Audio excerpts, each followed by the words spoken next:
Everyone পুনৰ এটা নতুন ভিডিঅ'লৈ আপোনালোক সকলোকে স্বাগতম জনাইছো।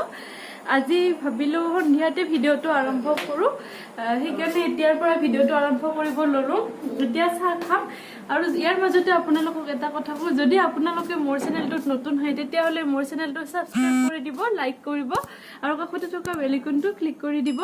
এতিয়া সন্ধিয়াৰ চাহকাপ খাম। চাহকাপ খাই ভাবিছো আজি এটা স্পেচিয়েল কিবা এটা বেলেগ ধৰণে পাৰৰ মাংস বনাম আৰু আপোনালোককো দেখুৱাম। ভিডিঅ'টো কেনেকুৱা পায় একেবাৰে শেষলৈকে চাই থাকিব। এতিয়া অকমান বাহিৰৰ পৰা খোজকাঢ়ি আহো। ভাবিলো অলপমান বাহিৰৰ পিনে ওলাই যাওঁ। আজি দিনটো ঘৰৰ ভিতৰতে থকা হৈছে।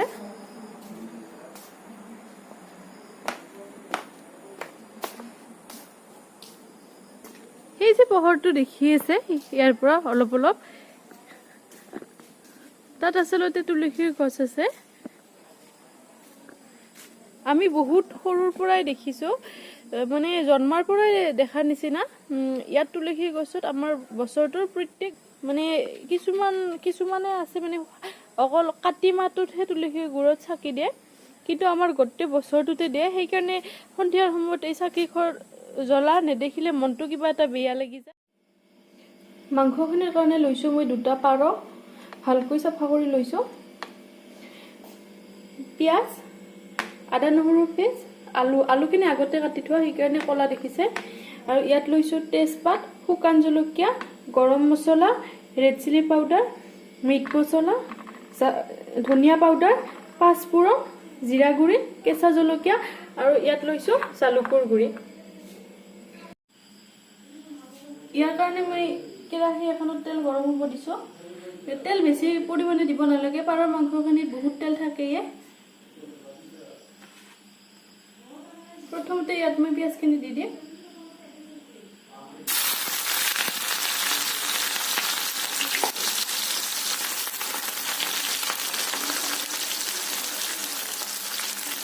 শুকান জলকীয়া 2টা, তেজপাত দুখিলা আৰু পাঁচফোৰণখিনি দি দিলো।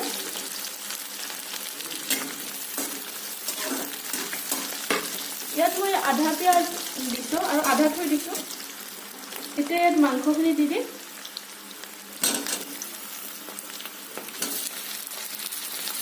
মাংসখিনি গোটা বন্ধাৰ নিচিনা হৈছে, মানে ফ্ৰিজত আছিল গৰম হৈ যোৱাৰ নিচিনা হৈছে।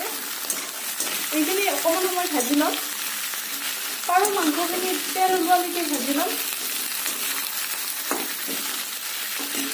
ইয়াত একেলগে আলুখিনিও দি দিম।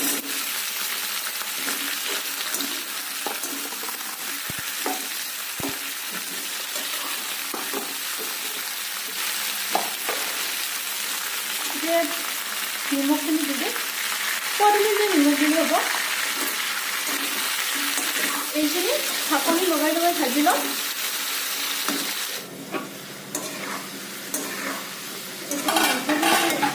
আধা ভাজ খাই গ'ল, এতিয়া আধা থৈ দিয়া পিঁয়াজখিনি দি দিম।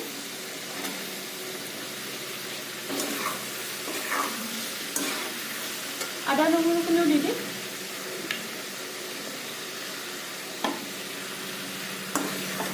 এইখিনি ভালকৈ লৰাই দিম।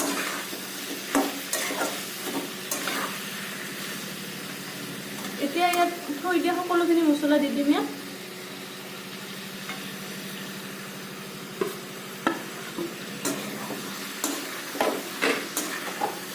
এইখিনি ভালকৈ লৰাই দিম।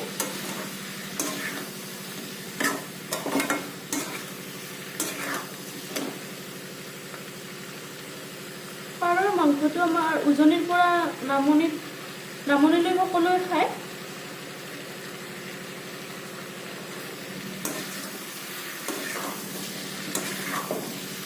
কোনে কোনে পাৰৰ মাংস খাই ভাল পায় ক'বচোন?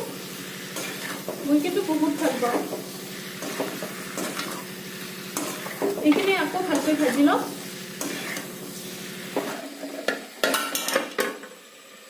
আকৌ এবাৰ চাই লওঁ। মাংসখিনি ফুটিব ধৰিছে। ইয়াত মিক্সাৰটো অকণমান পানী দি, অকণমান এনে পানী দি আৰু অকণমান টাইম ভাজি লওঁ। পানী অকণমান দিছোঁ, মানে মছলাখিনি ইয়াত লাগি ধৰাৰ নিচিনা হৈছে, সেইখিনি উঠি আহিবলৈ। পাৰৰ মাংসখিনি আজি আমি একেবাৰে শুকান ভাজি কৰিম আৰু ইয়াত দি দিম জাতি জালুকৰ গুড়িখিনি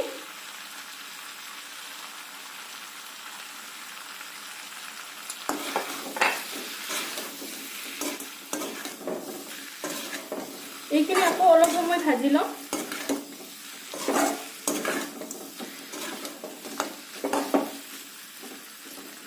পাৰ মাংসত বেছিকৈ তেল দিব নালাগে ইয়াত বহু পৰিমাণে তেল উঠিছে ইয়াত পাৰৰ দেহত বহু পৰিমাণে তেল থাকে ঢাকনি লগাই লগাই ভাজিব তেতিয়া সোনকালে সিজে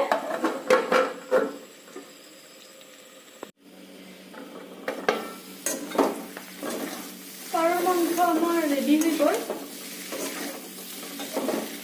কিমান ধুনীয়া হৈছে দেখিবলৈ খাবলৈও নিশ্চয় সোৱাদ লগাই হ'ব আপোনালোকে এনেকৈ এবাৰ বনাই খাবচোন কেনেকুৱা পাব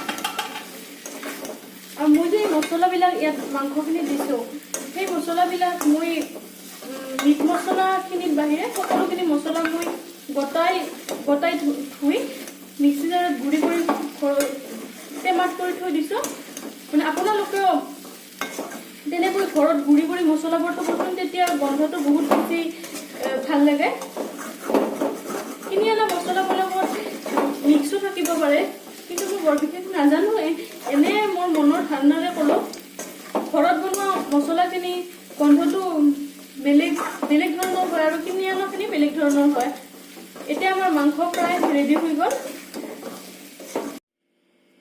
আজি ৰাতি সাজৰ কাৰণে বনালোঁ পাৰৰ মাংস ভাজি তিয়হৰ চালাড কণী ভাজি দাইল ভাত পানী খাই সকলোবোৰ কাম কৰি একেবাৰে আজৰি আৰু বহুত টোপনি ধৰিছে ভাগৰ ধৰিছে ভাবিছোঁ ভিডিঅ'টো ইয়াতে শেষ কৰোঁ আজিলৈ ভিডিঅ'টো ইমানতে সামৰিছোঁ যদি আপোনালোকৰ মোৰ ভিডিঅ'টো ভাল লাগিছে তেতিয়াহ'লে লাইক শ্বেয়াৰ ছাবস্ক্ৰাইব কৰি দিব আৰু কাষতে থকা বেল আইকনটো ক্লিক কৰি দিব